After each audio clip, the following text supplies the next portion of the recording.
Hello student, আশা করি তোমরা সবাই খুব ভালো আছো।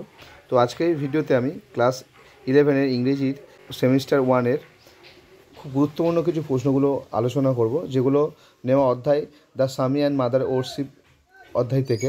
তো এই যে 14-15টা প্রশ্ন নেবো, এই 14-15টা প্রশ্ন তোমাদের অবশ্যই দেখে যাওয়া দরকার তোমাদের পরীক্ষার জন্য।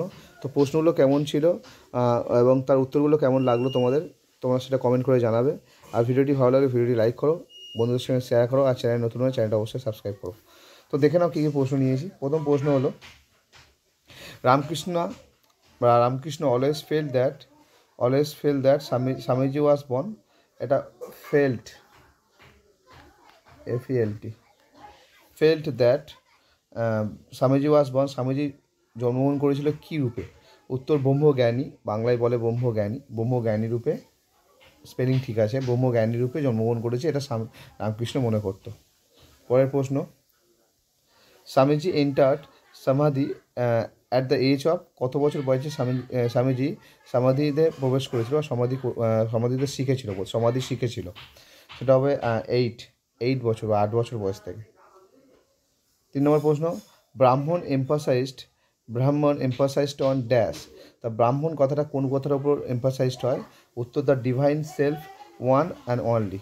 The divine self one and only, এটাই উত্তর। পরেরটা, Swami Vivekananda had never liked. Swami Vivekananda কী পছন্দ করতেন? উত্তর ব্লাড অফারিং। 5 নম্বর প্রশ্ন, the blood offering during the worship of Kali is actually a part of dash. উত্তর হবে ডেভিল ওরশিপ।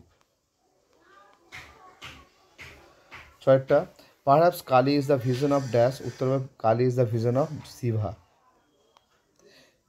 পরেরটা 7টা, who made Swamiji a slave of her. কে স্বামীজিকে তার দাস বানিয়েছিল? উত্তর হবে গডেস কালী। দাস বলাটা ঠিক নয়, এটা অ্যাকচুয়ালি তার শিষ্য বলতে পারো, ওই ধরনের কিছু, যে ভগবানকে সেবা করলে যে ভক্ত হয়, যেটা বলা যায়। 8এর দাগে, according to sister Nivedita the only system doctrine of Vivekananda ওয়াজ। উত্তর হবে অদ্বৈত, বাংলায় বলে অদ্বৈত, দ্য অদ্বৈত philosophy. 9টা, who came as a Rama as Krishna as জিসুস। এটা হবে ডুয়েলস, স্পেলিং মিস্টেক আছে, SWEELS, ডুয়েলস, বসবাস করে। Duels hair, HERE, hair, about home is the told. তো কার বিষয়ে এখানে কথা বলেছে? যার মধ্যে রাম, কৃষ্ণ এবং যিশু তিনটে অবস্থান করে, সেটার উত্তর হবে রামাকৃষ্ণ।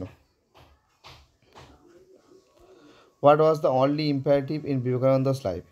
বিবেকানন্দের জীবনে কোনটি ইম্পারেটিভ ছিল? উত্তর হবে রিয়েলাইজেশন অফ ব্রাহ্মণ।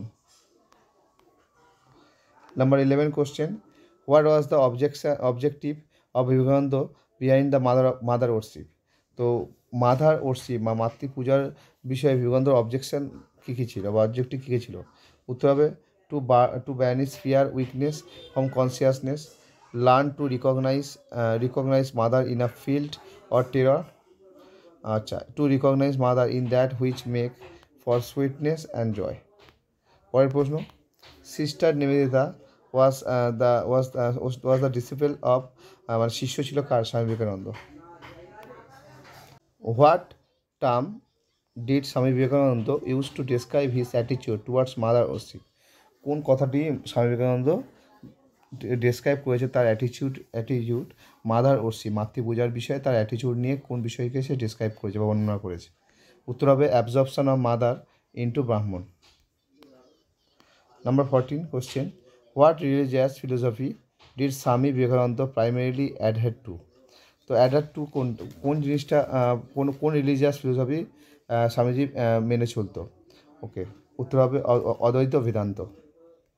তো এই ছিল 14টা কোশ্চেন বা 14টা প্রশ্ন। এই 14টা প্রশ্ন তোমাদের পরীক্ষার জন্য খুবই গুরুত্বপূর্ণ। এরকম প্রত্যেকটা টপিকের ভিডিও এই চ্যানেলে ছাড়া হবে। তো চ্যানেলে ভিডিওটি ভালো লাগলে ভিডিওটি লাইক করো, আর ভিডিওটি তোমাদের কেমন লেগেছে সেটা কমেন্ট করে জানাও, এবং পরের কোন টপিকটার উপর তোমার ভিডিও চাও সেটাও তোমরা কমেন্ট করে জানাতে পারো। ধন্যবাদ ভিডিওটি দেখার জন্য।